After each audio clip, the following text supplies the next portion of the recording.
नहीं, डर नहीं है। राम जी को इस बात का डर है कि जैसे उस दिन सीता जी ने जयंत को नहीं मारने दिया, कहीं आज इनकी ममता फिर से न जग जाए। अब बोले खरदूषण मेरे बच्चे छोड़ दीजिए, तो इनको छोड़ना पड़ेगा। इसलिए भगवान ने कहा इनको पहले भीतर लेके जाओ, आप जाइए भीतर जाइए। सीता मैया को लेकर लक्ष्मण जी भीतर गए। सीता जी जगत जननी है न हो, तो संसार में जितने जीव हैं सब माँ के बच्चे हैं। यही तो माँ तत्व है।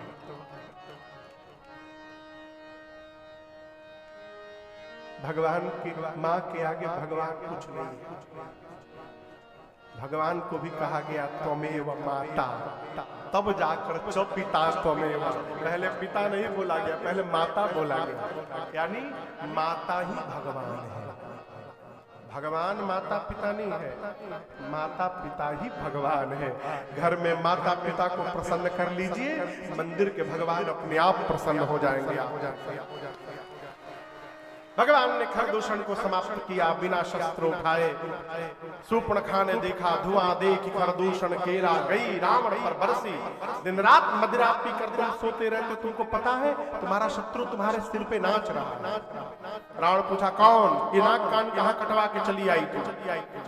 बोली दो राजकुमार आए हैं, राम लक्ष्मण, उनके साथ बड़ी सुंदर स्त्री है। रावण बोला मेरे पास क्यों आई? खरदूषण के पास जाना चाहिए था। बोली गई थी। रावण पूछा फिर क्या होगा?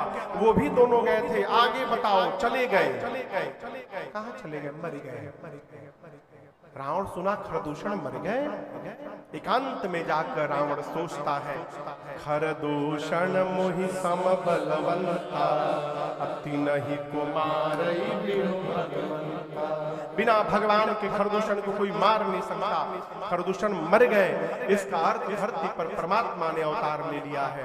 रावण सोचा भगवान आ गए, मुझे भी मुक्त होना है। उठाओ माला, शुरू करो आज से भजन। आधा माला जपा, तब तक माला हाथ से गिर गई। रावण कहता है होई ही भजन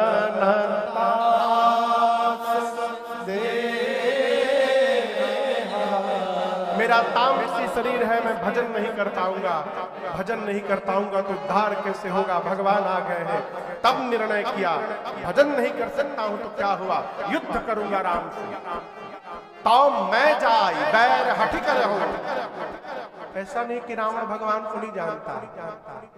आप मानस पढ़िएगा, सब बाण रावण इधर उधर मारता है, छोड़ूंगा नहीं, मार दूंगा। इधर उधर मारता है, वो जानता है भगवान को मार ही नहीं पाएगा। रावण समझ गया कि भजन नहीं कर पाऊंगा तो एक ही उपाय है, युद्ध करना। राम जी जिसको मारते हैं उसका भी उद्धार कर देते हैं।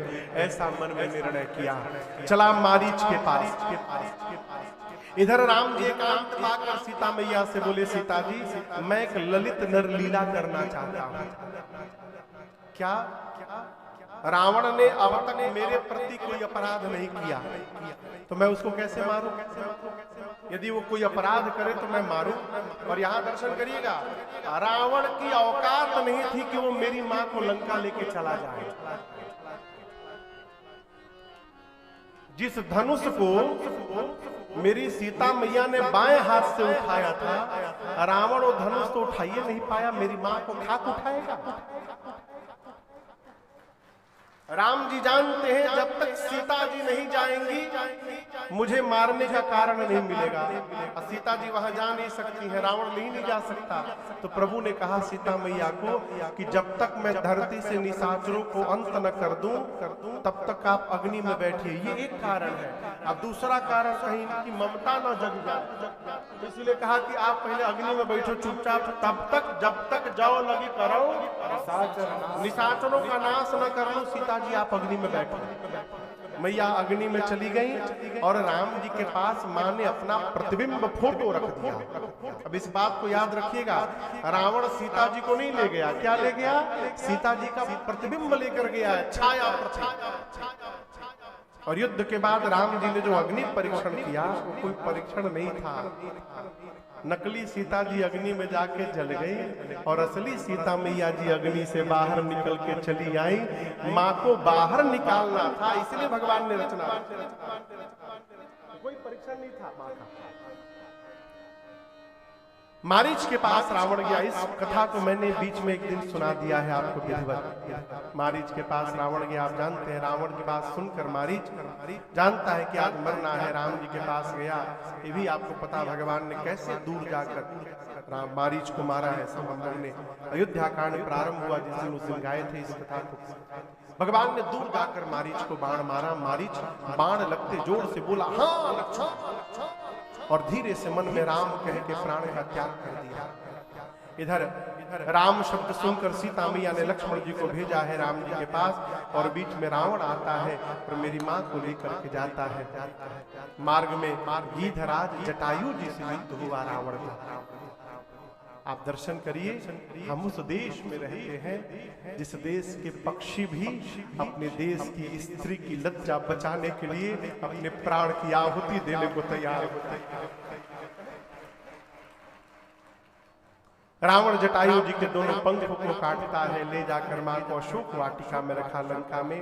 इधर राम लक्ष्मण जी सीता मैया को ढूंढते हुए जटायु जी के पास पहुंचते हैं। जटायु जी ने राम जी को सब सुनाया। प्रभु नाथ दसानन यह गति तेहि खल जनक सुता हरिली।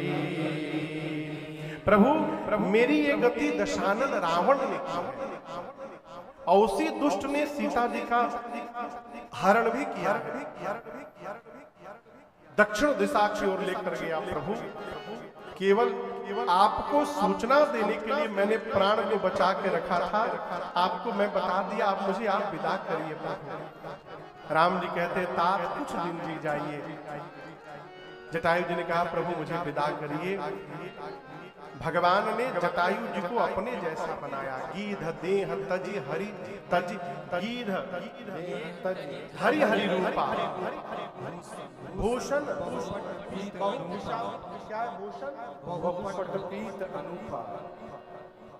इसके बाद विशाल भुजचारी अस्तुति करहि नयन भरी बारी गीध देह तजी धरि हरि रूपा। यहाँ दर्शन करिए, गीध को जटायु जी को भगवान अपने धाम भेजे, तो जटायु जी पक्षी बनकर के नहीं गए, भगवान ने जटायु जी को अपने जैसा बना दिया। श्याम शरीर, चतुर्भुज रूप, पीतांबर वस्त्र, गले में विशाल बनमाल।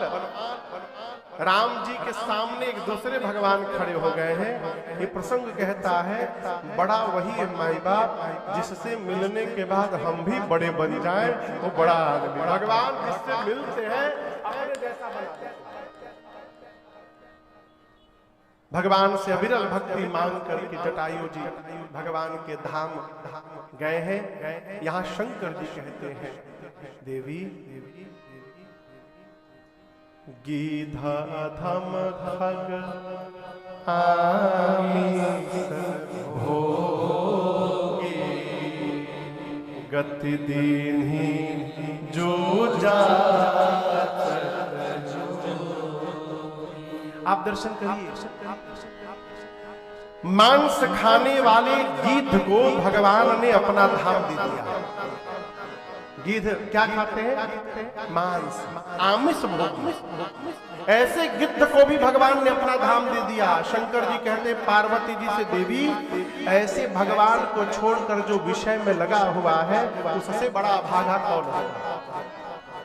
सुनहु उमा तिलोगा अभागी हरि तजी होई विषय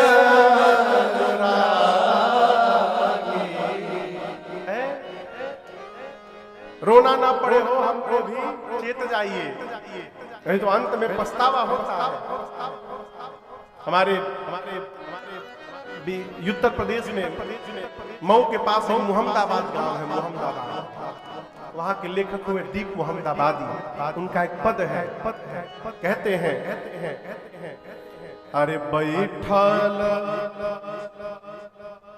रोवेले गुजरिया हो काहे कि चुनरिया में दाग लाग गई, बैठल रोगले गुजरिया हो, चुनरिया में दाग लाग गई। कैसे जाई पिया के नगरिया हो, कैसे जाई पिया के नगरिया हो, चुनरिया में दाग लाग गई, बैठल रोवेली गुजरिया हो, चुनरिया में दाग लाग गई।